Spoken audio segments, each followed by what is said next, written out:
Hello, everyone. So I'm Maria Simeone, a Voice of Resilience, and this video is about telling the story of resilience.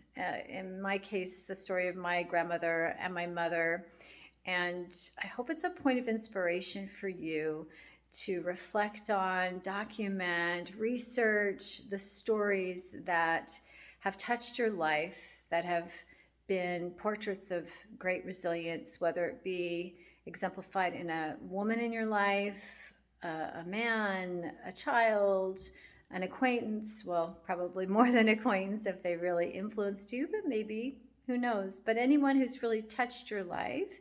And this was inspired by my daughter-in-law, who was putting together a lesson on the Holocaust for her students. And she knew that my mother had lived through those times at an age that was similar to the age of her students. So that really propelled me to put together a timeline and assemble some things that I thought would also make for an interesting video, in the hopes that it would inspire you to tell your story and maybe share it. And so I thought I would share mine as an example. So I'm pretty low tech here, just going to turn the camera around. So this story begins with my grandmother, this particular part of the story.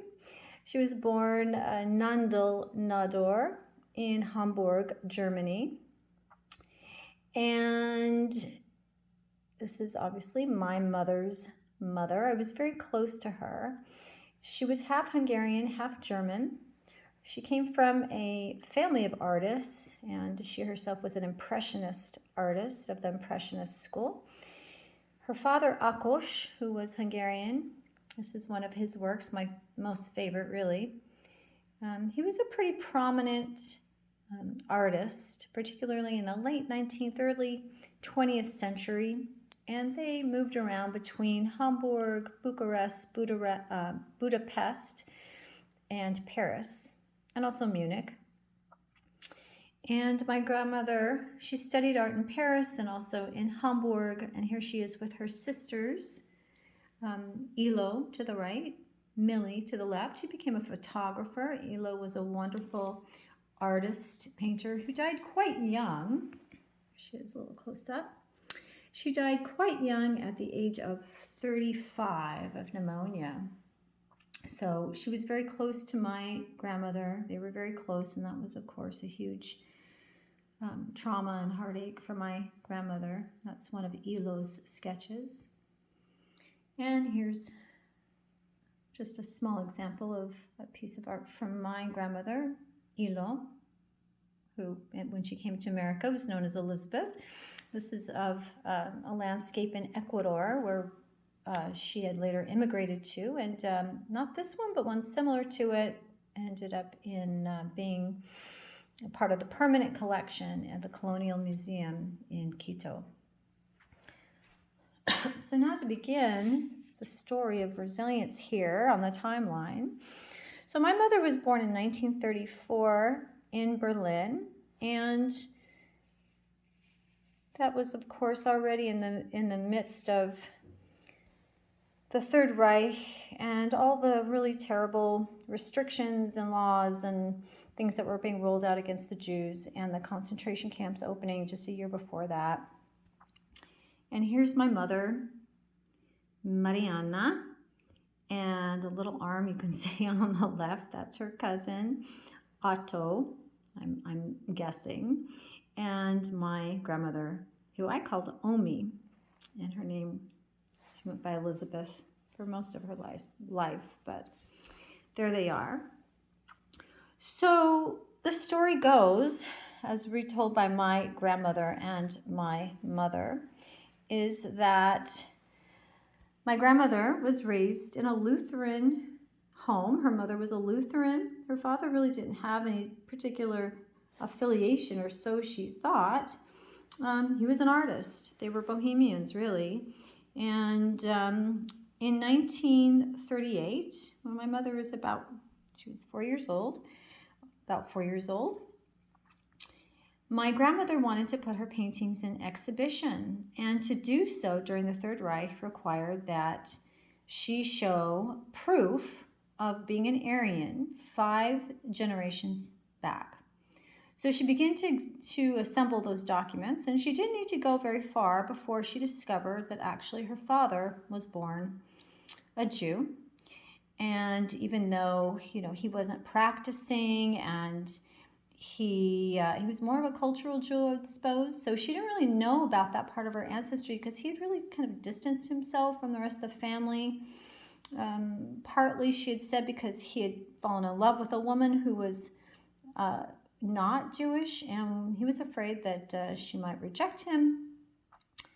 I don't know if that was the case, but in any case, that was the story. And so she didn't really know about her Jewish ancestry. But then, of course, it's 1938. We have Kristallnacht, which my mother did talk about later. And my grandmother decides that she will flee Germany and go to Hungary.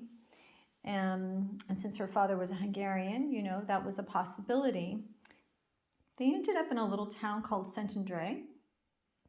And they lived there with my great-grandmother, Millie, and my mother, Mariana. And it was a pretty, for wartime, fairly normal life. My mother went to school. She learned Hungarian. She made many friends. Most of them were Jewish because it was a very Jewish, artistic, what we would call an artist colony. So it was really ideal for my mother and my grandmother. And the only reason they ended up in Szentendre and not in Budapest was because they couldn't find an apartment in Budapest. So my grandmother went further down the Danube and came upon Szentendre. And it was really fortuitous because Budapest, of course, was hit very badly during the wartime. And of course, there was the formation of the Jewish ghetto in Budapest, which was very brutal. And so by ending up in Szentendre, it no doubt could quite have likely spared their lives. And my mother, there she is, and she relates stories of, she was left by herself a lot of the time, particularly after my great-grandmother had died. My grandmother had to go out, find food and work, etc., to support them. So my mother was oftentimes left to her own devices, and she talks about teaching herself how to swim in the Danube while hearing, artillery and bombs and things going off in Budapest. And so her life, while certainly not normal, was as normal as could be under the circumstances. And in Szentendre, with it being a very Jewish community, they had a mayor, a wonderful mayor, who he was in solidarity with the Jews. He would not wear the star. He did not force the members of his community to wear the star. And so people could live in relative normalcy in Szentendre. But of course, life was still difficult. My mother definitely dealt with starvation.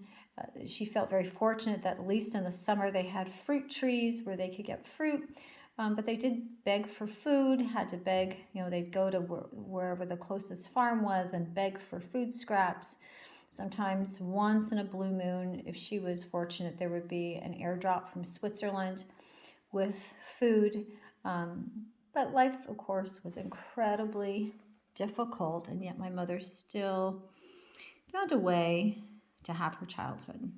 And there she is. She's eating a sour apple in the garden in Szentendre. So in 1944, the Jews of Szentendre are rounded up. It was quite unexpected, if you can believe. I mean, they felt a bit isolated from what was going on because they were separated by, the Danube from other things happening in Hungary. But in 1944, the Nazis came in. They rounded up the Jews. They were in the middle of a breakfast. They still had their pajamas on. These are all things that were recounted to me by my mother when we went back to Szentendre just about 13, 14 years ago. And my mother saw her friends being rounded up, neighbors. My grandmother hurried back to the home. She'd been out looking for bread for the morning. And it was the first time that my mother ever saw my grandmother cry, ever break down. And she said, they've taken them, they're taking them. And they've taken Dr. Vosh, who was their family doctor, who had been really wonderful to my great-grandmother and taking great care of her. And he had a baby and a other young child and his wife, and they saw them all being marched off. And they were never seen from again, of course. So that was the only time my mother had actually seen my grandmother break down and cry. And of course, that left a very, very deep, deep impression on my mother.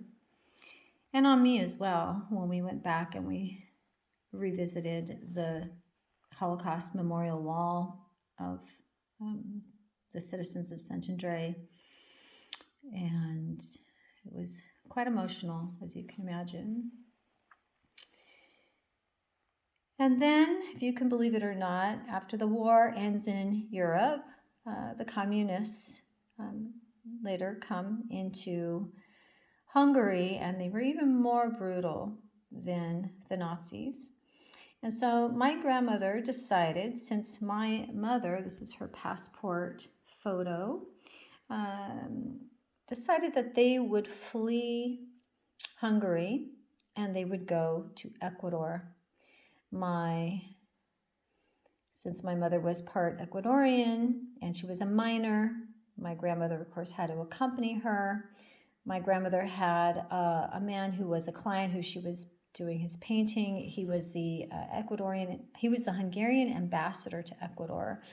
And so he had said, you can take your daughter and you can go and you should go. And so they did. And that's later, much later. In 1962, my mother met my father and they married. And then I came along. I was born in Quito. And then in the mid-60s, we came to America. And that's where I lived. And you can see my grandmother here. This is how I remember my Omi. And through all she went through with the war, not just World War II, but she lived through World War I. She lived through the terrible German recession, where she talked about needing an entire barrel full of German marks to buy one loaf of bread, and how they would put wood chips in the bread, to give us some sustenance because there just wasn't enough food. But through all that, she maintained her, you can see the spark in her eyes.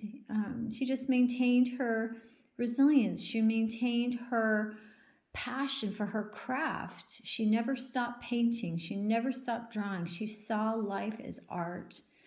And she had a great faith, and I think that had a lot to do with it. Her creative outlet that gave her a continued sense of purpose and fueled her resilience. And my mother became a pianist, ended up being a classical concert pianist, and also she was a dancer for some time. And it was her music as well that gave her a tremendous amount of resilience that was passed on to me. So I hope that this is a bit of inspiration for you to tap into your own story of resilience. And I think this being a story of resilient women is particularly powerful, at least for me, being a woman. So I hope this is something that will inspire you and help you to tell your own story. And I would love to hear what your story is and encourage you to also, if you haven't already, become your own story of resilience that you will pass on to the next generation. Thank you for joining me.